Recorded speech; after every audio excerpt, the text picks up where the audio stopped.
Hey ho Pop gengs!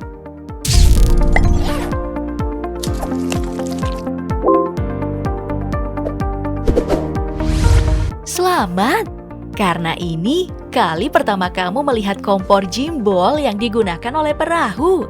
Agak miring seperti ini karena didesain khusus untuk menghadapi badai. Bergoyang-goyang seperti itu untuk mengimbangi gerakan perahu atau kapal di tengah gelombang. Akan bergoyang masuk ke bagian dalam tempatnya bergantung atau keluar bergoyang ke atas jika gerakan kapal ke arah berseberangan. Jadi, barang-barang yang ditaruh di atas kompor akan mengikuti gerakan ombak. Dan inilah contoh badai dahsyat yang menghantam kapal di tengah lautan. Manusia memang harus bersiap-siap dengan kemungkinan terburuk dalam hidupnya, mencari cara untuk menghadapinya, atau menerima hasilnya dengan lapang dada. Pemilik rumah-rumah di Provinsi Ontario, Kanada ini sepertinya pasrah dengan badai salju. Hampir semua rumah diselimuti salju usai badai salju hebat pada akhir Desember 2022 lalu.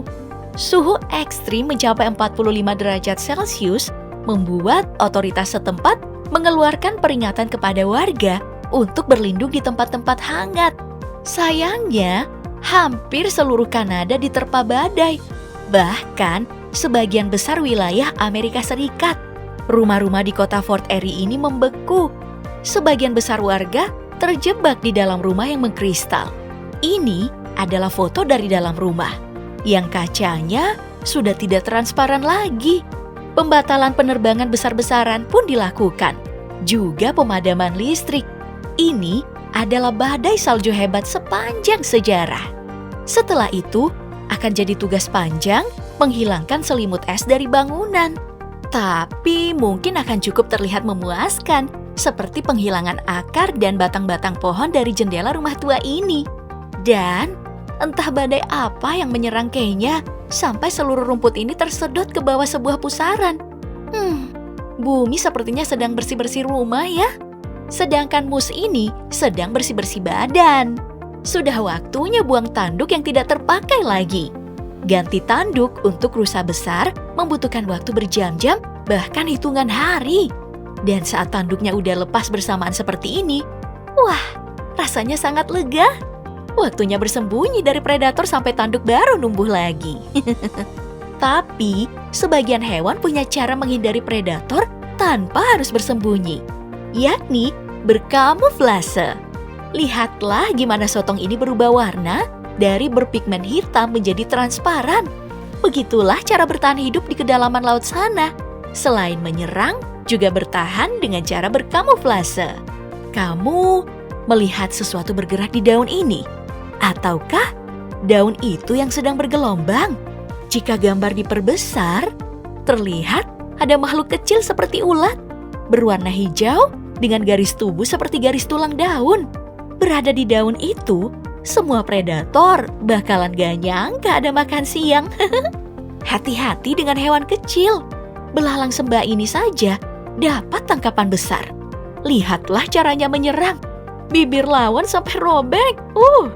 Kecerdasan di dunia hewan memang langka.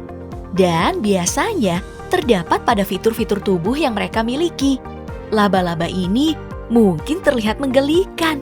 Tapi beliau tidak membutuhkan jarum dan benang untuk membuat pola jaring yang sangat ketat dan indah.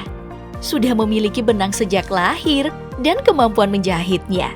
Laba-laba ini bersiap dengan santapan asing. Atau mungkin sedang melindungi diri dari predator yang sedang berburu malam ini. Dan ribuan laba-laba ini bisa menghasilkan spray sutra seperti ini, menutupi rumput dan tanah. Sangat cantik ya. Sebuah alat berbahaya bagi hewan-hewan kecil yang terjaring. Bukan hanya laba-laba sih yang bisa mengeluarkan jaring-jaring. Cacing ini juga. Seperti Spider-Man saat sedang merasa terancam, ia mengeluarkan semacam benang yang lengket di tangan manusia ini. Ini adalah cacing yang hidup di air. Dari genus Gorgonorhynchus, bernama proboscis worms atau cacing belalai. Karena jaring putih yang lengket itu adalah belalai yang panjangnya bisa mencapai 20 cm. dapat keluar dan masuk dari rongga mulutnya. Berlendir dan lunak, belalai itu berfungsi menangkap dan melepaskan racun sekresi pada mangsanya. Kalau terputus, mereka bisa menumbuhkannya kembali. Di laut, sepertinya semuanya bisa hidup kembali, meski terlihat mati. Di bawah air sana, ada ikan yang sudah kehilangan sebagian dagingnya. Entah gimana dia bertahan selama ini. Tapi, ada juga loh ikan yang malah masih berenang lincah, meski hanya tinggal tulang. Wah, mungkin bisa dijelaskan dengan teori seperti ini, bahwa ada sel di tubuh ikan yang masih bisa merespon rangsangan, walaupun otak dan jantung udah nggak berfungsi.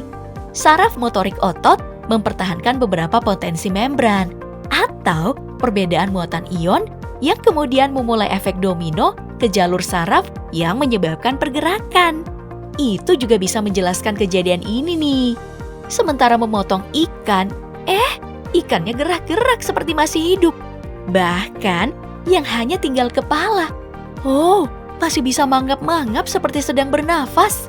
Atau yang kehilangan kepala masih bisa berenang lincah. Tapi ini bukan hewan seperti di daftar sebelumnya. Ini adalah robot ulat. Jika diperhatikan, ulat mekanik ini tidak memiliki mesin motor ya, atau mesin penggerak yang membutuhkan bahan bakar. Yap, ini adalah karya seniman kinetik asal Amerika Serikat yang bernama Ruben Hayday Margolin. Dari tahun 1998 hingga 2018, ia telah membuat ulat mekanik. Dan ini yang keempat dengan model baru menggunakan kereta. Tali-tali atau benang yang ada di kereta akan ditarik oleh kepala ulat di gelombang terakhirnya. Tali itu pula yang menggerakkan bokong ulat hingga bergerak seperti merayap. Gerakan ulat ini juga yang membuat keretanya maju. Mereka saling terhubung dan begitu seterusnya. Dan 120 tahun lalu di Paris telah ada burung mekanik. Tidak berbentuk seperti burung, tapi sebuah mesin yang ribet yang bisa mengeluarkan nyanyian burung yang mirip dengan aslinya. Ada besi yang berfungsi sebagai tuas atau on-off-nya, digeser sedikit, dan sebuah bagian mesin bekerja sama dengan harmonis menghasilkan nyanyian burung. Tak banyak info tentang siapa yang merangkai mesin ini. Mungkin saja ini karya Blaise Bontemps, seorang seniman Prancis yang hidup dari tahun 1814 hingga tahun 1893. Spesialis dalam pembuatan karya seni kotak burung bernyanyi yang mengeluarkan bunyi yang realistis, tapi tidak membutuhkan bahan bakar seperti ulat mekanik tadi. Jadi, penjelasan untuk ulat dan burung ini adalah mereka sebuah mesin yang beroperasi sendiri, dirancang untuk bergerak secara otomatis mengikuti urutan-urutan operasinya. Harmonisasi. Abad ke-19 hingga abad ke-20 memang puncak-puncaknya karya seni atau karya kebendaan lainnya dengan sistem mekanik. Lift ini adalah salah satu peninggalannya. Berada di City Hall Praha, lift temuan tahun 1860-an ini terdiri dari 12 gerbong yang terus berputar seperti jam mekanik atau ulat mekanik tadi. Cara kerjanya sama dengan mesin-mesin sebelumnya. Karena terus berputar, maka pengunjung harus berhati-hati. Jika ingin naik, pengunjung harus melompat ke dalam gerbong yang kosong dan tinggal lompat lagi ke lantai tujuan. Wah, gerbongnya itu hanya muat untuk 2 orang saja. Lift jenis ini disebut Paternoster Lift karya John Procopex yang telah berhenti diproduksi tahun 1970-an karena dianggap tidak aman, karena tidak dapat dikontrol. Seorang gitaris dan komposer asal Amerika Serikat, Marcus Eaton, juga bisa menghasilkan karya yang harmonis, yakni mengubah gitar akustik menjadi cello atau biola tanpa mengubah bentuknya. Hanya menggesek-gesekkan saja senarnya dengan alat gesek yang dibuatnya sendiri, lalu memainkannya, dan jadilah bunyinya mirip dengan alat musik gesek.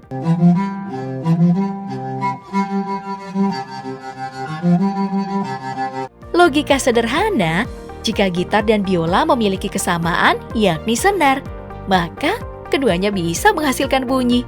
Tinggal meretas perbedaan keduanya, yakni dari memetik ke menggesek.